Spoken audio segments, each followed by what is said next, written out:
first of all, it's just a race to the bottom. We have to protect children from the outside. We don't ask them to protect themselves with their own adultification. So that is a busted idea as far as I'm concerned, and we have to get past it. Well, Clare Page, what a joy to talk to you again. Those of you who don't know you, those of our listeners who don't know you, Clare, we'll talk a little bit about a really important report that you've just produced. But before that, perhaps we can just go over some old ground for those of you who don't know you, because in many ways you are the canary in the coal mine, right? Going back to 2017, you were the one who was saying, hold on, why are my kids being taught in school to address each other with they, them pronouns?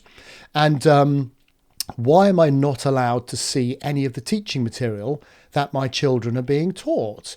And you were the one who raised an awful lot of alarm bells back then, and you've come on from strength to strength since then. So do you want to, before we talk about your recent report that's been published, do you want to talk about your story from then until today? Yes, sure. A brief explanation is that I think because I studied a fine art degree a long time ago, I received a lot of kind of neo-Marxist training with gender theory, queer theory, the neo-Marxist ideas of Foucault and so on.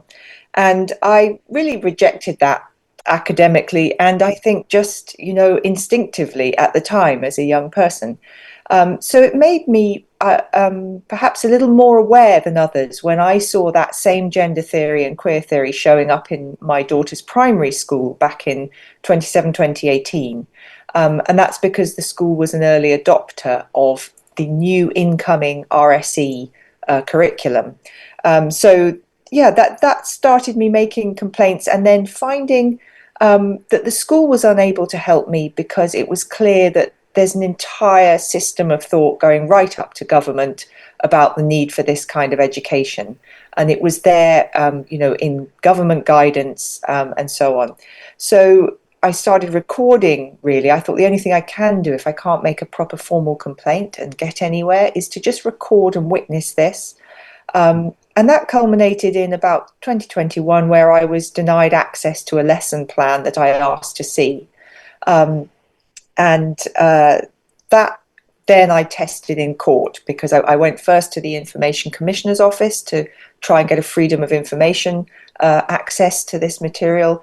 And then when that failed, tested it in court, which is a legal battle I am still fighting today. Can you imagine 5 years now of going through the lower tribunal court, the upper tribunal court, losing in both of them, which was very alarming, because it really shows that we don't have the transparency you would expect in education.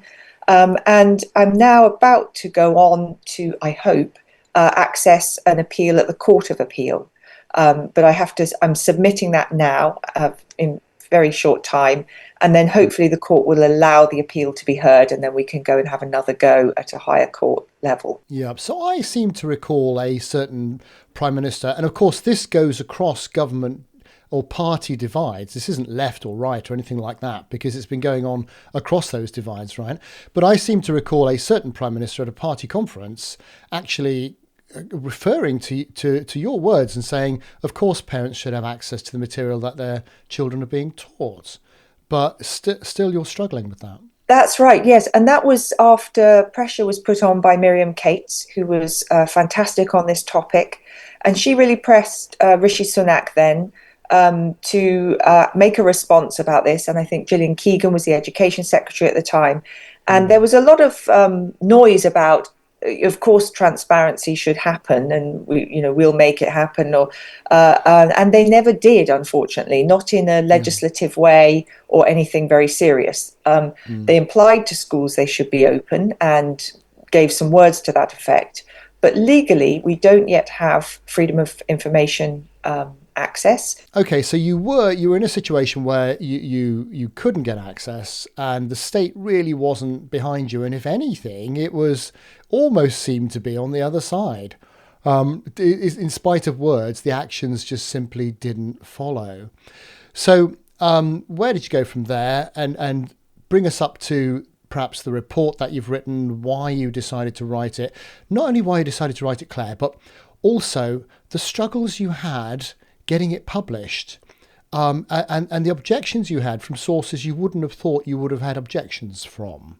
Let's talk about all that. Yeah, that's interesting. So, as I said, I've been recording and observing. And of course, by taking a stand that became a public issue, I also was given lots of information by other parents as well. So I knew that I had a lot of information. And I also researched the causes of some of this education, looking back to see, that is actually coming from an international source very often, international governance documents and so on. And so I just wanted to start telling this story and getting it understood by the British public, who I think don't actually support this education in the majority, but don't really know what's going on. So I think information seemed very important. I assisted Miriam Cates when she wrote her first report. So because I've been recording the information and lessons that I was coming across, I actually was able to contribute some of that research to Miriam Cates's report, which she commissioned when there was a call for an RSE review. And then actually what was interesting is the fallout from that report was quite a lot of disagreement as to whether what was happening was first of all, was it really happening in schools, the kind of, or if it was happening, was it a bad thing, and how widespread was it? And lots of argument about the reality of that. And so actually, I was commissioned again to write some more research, looking at particularly books which are published by children's books, publishing houses. Because the good thing about that is we can look at those books, see exactly what's written. We don't have any secrecy or copyright or intellectual property issues. We don't have to beg schools to show us what they're teaching en masse. We can just look at the existing book. And then we did a very simple freedom of information request, which was just to ask a large-ish sample of schools, do you stock these books? So that makes it very clear as to whether this in what I would consider indoctrinating material is in the school or not. And the amazing results were that it looks like there may be a sort of around 3 million children exposed in British schools to material that promotes transgender identities, gender theory, queer theory, and then a whole sort of accompanying kind of set of thoughts about sex education and the way that you live your life, which are super radical and sometimes totally age inappropriate. And this is, I mean, it's strange because I think Family Education Trust produced a report a year or so ago looking at who supplies books to schools. And actually, it's a tiny number of individuals who own a few different companies. And they've cornered the market for the supply of books to schools. And so actually the whole thing is completely captured, is the word you might use. Yeah. And that was a really helpful piece of research. And it's and this is the thing about this particular movement. People want to pursue it for a variety of reasons. I think some of them are just the personal interest in the ideology that they passionately believe, or it suits them and their preferred choices. And then there are others who want to make money out of this. And obviously, if you've got a brand new topic that every school has to stock something on, it's a huge lucrative new market. And I think that just the monetary part of it, people should take more seriously, actually. You've looked at a lot of different areas and you've spoken about a lot of different things, Claire. You've spoken about your what you learned when you were training yourself about the kind of neo-Marxist ideology that infiltrates an awful lot of the arts these days. But then I'm putting my finger on, what's causing what does seem to be an awful lot of intentional radicalization of neo-Marxist theories coming through the form of trans ideology and lots of other things in schools. Where's it coming from? Because are you saying that there's just a mass of radicalized teachers?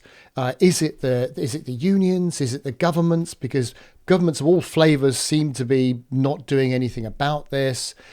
Is there something which is almost inevitable and no one's to blame or to cause? Have you got a feel of what's going on? it's very hard to give one cause. It's very hard. It is a cultural movement of many parts. To some extent, you can trace this all the way back to the mid 1800s, if you want, as a movement of liberal progressive activism. So, I can't say that there's one cause, but I think perhaps if we wanted to try and narrow it down and look at the major problems that we have right now, the first or the most recent kind of expansion of gender theory into schools and children's lives would probably come from America, from the CICUS group, which is, I forget exactly what that abbreviation means, but it's a bit like our Sex Education Forum. It's the educational standard for sex ed in the US. And they embedded gender theory in their what they call comprehensive sexuality education guidance. Once that was embedded in that system of thought, the US actually plays a very large part in providing, or did play a large part in providing finance to the rest of the globe, particularly for HIV funding, for education and HIV programs. And so at that point, you got a systematic global push to educate on all matters to do with sex education, including gender equality, which was thought to be a very big part of all of this, liberalizing the way women are treated, perhaps, against violence against women and girls. But coming in with that is the concept that transgenderism means a man might be a woman or a woman might be a man.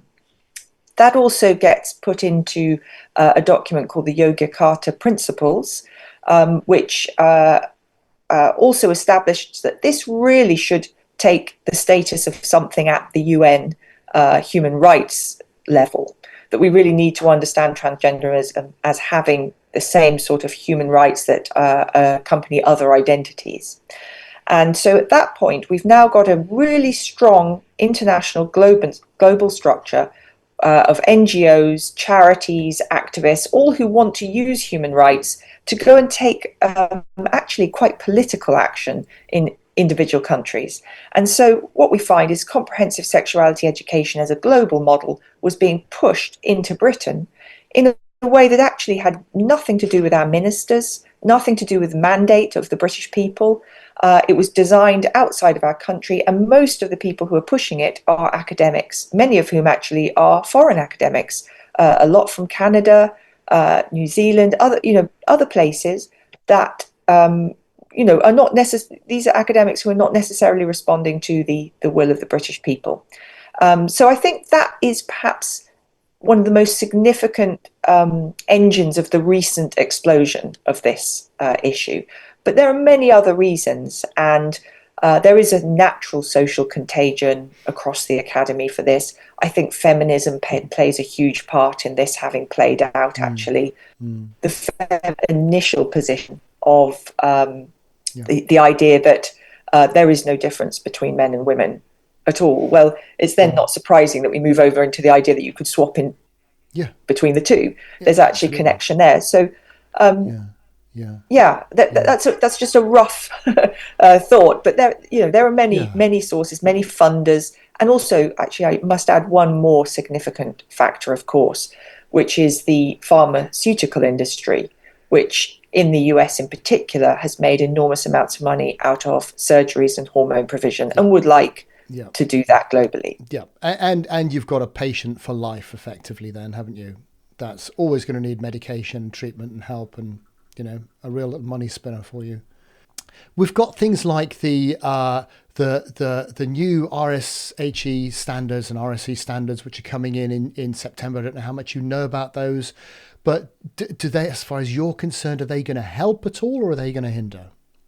I think that there's no significant change in the new documents from the past, the 2019 document. So 2019 was a very radical departure from what we taught before. So we had, the very first departure really from the traditional way of approaching RSE was in the year 2000 under the new Labour government. And it made some subtle but fundamental changes. And it was the point at which it suggested that we needed to teach all long-term relationships equal to marriage. Let's be open-minded in this way. But actually, it wasn't really statutory. It didn't happen very much. Schools tended to just continue doing the biological aspects of sex education, the scientific aspects, and that was it. So really 2019 is when we got the novel, what really was mapped on this comprehensive sexuality education. And that change from the word sex education to sexuality education is so important. It's the moment that the academics really suggested we should be able to talk about every aspect of sexuality with children, with very few parameters. And so that moment, we've had an update from that. And the subtle change is that original 2019 guidance was actually unlawful, really. It asked schools to teach the law about gender identity, for example, of which there is no law about gender identity. We have an Equality Act with gender reassignment mentioned. There's no such thing as gender identity in law. So it was jumping the gun towards self-ID. That's how radical the civil servants were being, is they were pressing into schools something that the Parliament hadn't even passed yet. So they've pulled back a little bit from that. They've gone back to being specific about gender reassignment. They still give a nebulous instruction that you just teach about this thing called LGBT and you just teach about this thing called gender reassignment, which even in Equality Act law, we don't have proper definitions for in the first place. So the schools still have huge scope for contentious teaching there. So that's not helped. And then we have one other change that's happened recently, which is an upgrade to Keeping Children Safe in Education, the KCSIE document. And that actually has been used to bring in what was going to be called the Gender Questioning Children Guidance under the Tories, the Conservatives. So that's now been shoehorned into KCSIE. And that actually is saying, let's not go crazy about transitioning every child. It's a serious matter to socially transition a child. But nevertheless, you probably can do so. Especially parents say you can. And with absolutely no clarity for the poor schools as to which children can be transitioned and why, so that is an open door. And actually, although many people see it as more cautious than what's been happening, it's actually the first time this has really been put in black and white by government guidance that schools can go ahead and do this. I mean, they were doing it already, but not really with proper instructions. So it isn't a good position. What I'm looking towards, in a way, is a new government. I can't see any legislative changes or guidance changes that will help us from this government. They've made clear which direction they're going. So it's about looking to a new government. It is obviously about individuals trying to exercise whatever rights they do have in the education system. So, in Wales, unfortunately, parents do not have the right to withdraw their children from RSE at all. And that's actually exactly what comprehensive sexuality is looking for. And the academics are already working hard to push us that way in England as well. But we do have some small rights to withdraw from certain aspects of sex education. But as you say, some of the controversial stuff can easily be slipped into relationships education, and that's still compulsory. So, but I think, personally, I have exercised the opportunity for my child to possibly be having a doctor's appointment on the day that they might be. Well, you've got to take them when you can take them, haven't you? Really? Well, yes. Well, this is it. You have to respond to the opportunity at the doctor's. So maybe if you don't want, but I can't recommend that, because this is, we want our children in schools. We want to be trusting our teachers. We want to be, sharing the way that we bring our children up. We don't want our children left out because they're the only one not there on the day. And we don't want them to miss valuable, good quality sex ed. You talk about the potential of a new government. So if and when we, looking at the polls, not a party political comment, but it does seem to be that there might be opportunities for different things coming along in 3 years' time, either in a significant opposition or maybe even in government, who knows. What sort of things would you be hoping for that maybe aren't on the table now?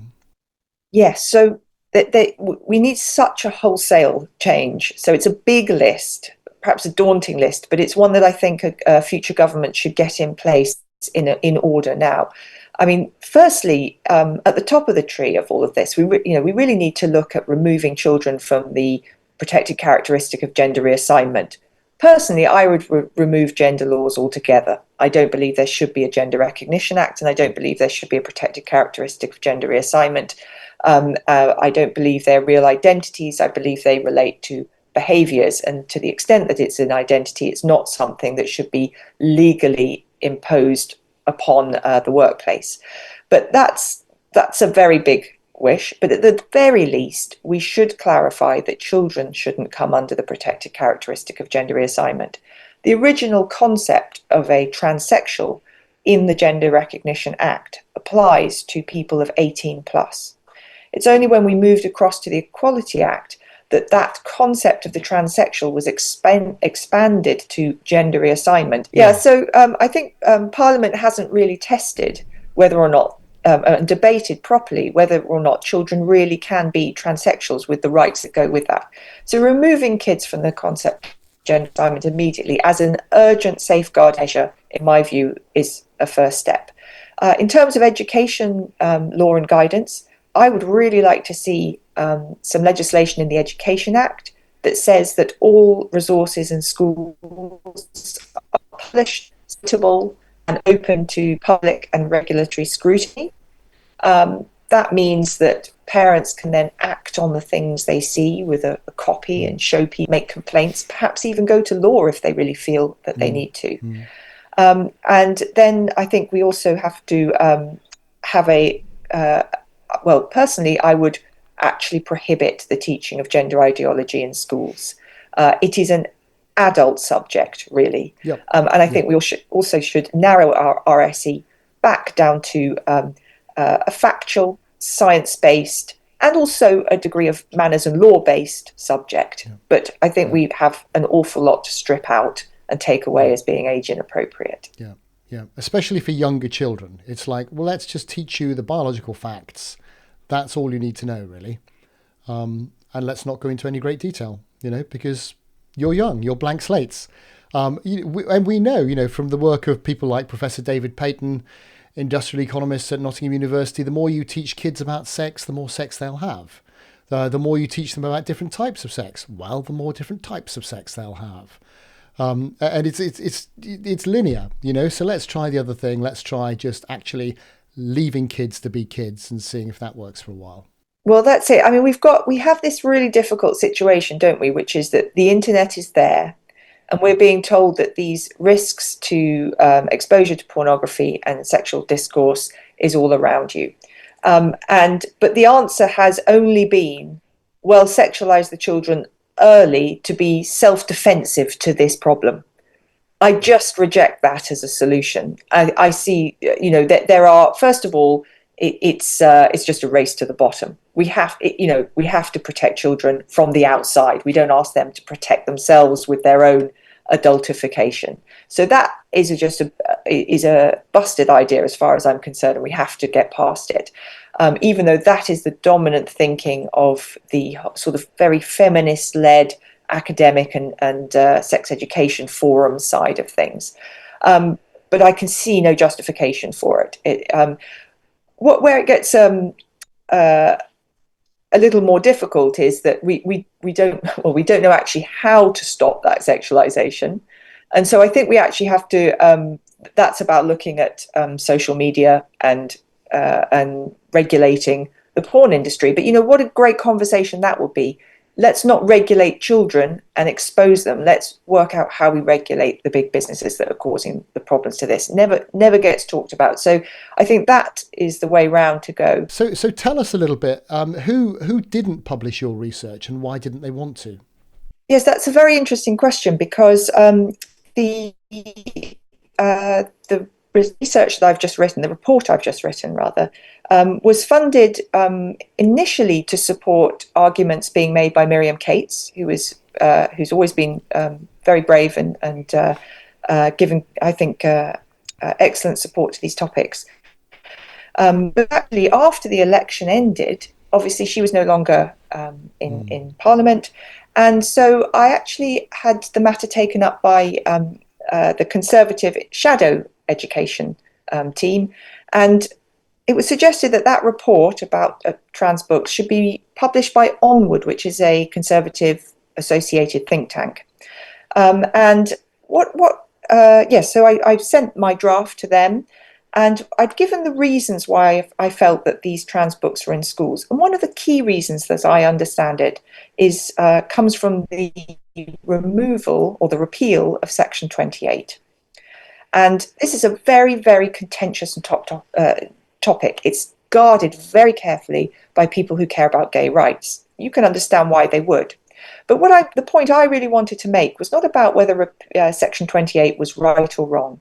It was about the fact that when you take away something that's been prohibiting the discussion of something, you can get a reactionary force to it. And that's exactly what we've got. We've had a reactionary force whereby everybody who has a view on LGBT, and that T now included, that transgender concept, must go into schools, must put books there, and must promote it in the way that previously was prohibited. Now, what that's led to is a huge amount of activity that is breaking all sorts of other education laws, safeguarding laws, political impartiality laws, and actually it's being used as a vehicle to bring all sorts of radical ideas into schools. So I wanted to make that point, that it's not about putting Section 28 back necessarily. It might be about looking for different legislation that prevents the sexualization of children in general, not naming a specific orientation or anything, as perhaps Section 28 did. There are things we could look at that should be there to defend us. Now, I was told by Onward, the Conservative think tank, that that was not an acceptable position to put forward. It was too controversial and not something they wanted to stand by. The young editor who was doing that, explaining this, is simultaneously writing articles for, say, Unheard, where she promotes the idea of artificial wombs. She's pro-surrogacy, and certainly, I think, perhaps liberal towards LGBT education. So we actually have, in the heart of what you would call a conservative party, perhaps the most radical, liberal, deconstructive force towards the family that you could possibly imagine. To replace motherhood with an artificial womb, I cannot think of a more dystopian and awful concept, because once you've ruled out mother's love from the moment the baby is inside you, we've ruled out perhaps the most humanizing force that exists on the planet. But I mean, for you, your report's very good. I will put a link to it. People should go and read it, and then get hold of their schools, for goodness sake, and ask their children what on earth you're getting from the school library. But then beyond that, I'm curious, do you have a GoFundMe site or anything like that? I mean, these, going through the Court of Appeal is not a cheap process. Yeah, so in terms of my court case, I have a crowdfunder for the court case, which is ably run by Paul Conraith, and that's under No Secret Lessons on the crowdfunder website. Okay. And then I have a Buy Me a Coffee site, which yields me some pennies now and again, but it's crucially, I'm not doing this for a living. I'm doing it as a parent standing up, and that seems to be important that I'm not actually funded by anybody to do that. Which I think that I kind of protect that, because I think actually so many people are funded, and as soon as you are funded, the political kind of background creeps in, and it's very hard, even if you are independently minded, to be perceived as independently minded. Well done. And what's next? What's next in your crosshairs? Well, actually, the report was produced with the Women's Policy Centre, which is a think tank thinking about women, children, family. And I'm looking at discussing the Equality Act with them, because I think the Equality Act needs understanding in as a whole for what it's doing in terms of politics. I believe it is designed to turn us into a socialist country by stealth, really. I think if I look at the academia behind it and the moments that the lawyers were creating it, and you look at the articles there, it seems very, very clear that it was intended to turn us into a socialist country in a way that we can't turn back from. So I think we need to be honest about that, stop seeing it as the anti-discrimination law it is purported to be, and understand it as an engine for socialism and authoritarian socialism in government. And then, secondary to that, we need to see that it was infiltrated from its very beginnings for the purposes of gender theory and queer theory, and the ways in which that has been taken to actually have nefarious access to children through the transgender identities. And I think if we're really honest about that, we should be able to persuade a new and show the evidence of that, persuade a new government that this is an un-British law and it needs to go. So I'm looking at that and hoping to supply information to the think tank and perhaps have another roundtable at Parliament discussing that. Brilliant. I know, fantastic. And I would agree with exactly your direction, because, again, I think it embeds inequality, not equality, oddly enough. Yes, and it almost worse on a sort of spiritual level. It defines people by incidental elements about them or behaviors they have. It defines us by that and that alone. And this is insufficient understanding of the human person. We are sort of infinitely complex and infinitely diverse. That's real diversity, is every deep personality. And this is being squashed into very divisive, small categories that actually, in a way, I would say it's very like Maoism. It breaks down the identity of people from wholesome identities, like your sense of yourself in your family, with the people you love in the home that you know. And it breaks you down into sort of class categories that can then be turned to grievance, really. And actually, if there's one thing that I would sort of advise people to really keep an eye on in schools, because gender theory and transgender theory has perhaps in some ways passed the height of its fashion. But we now look at other ways that we attack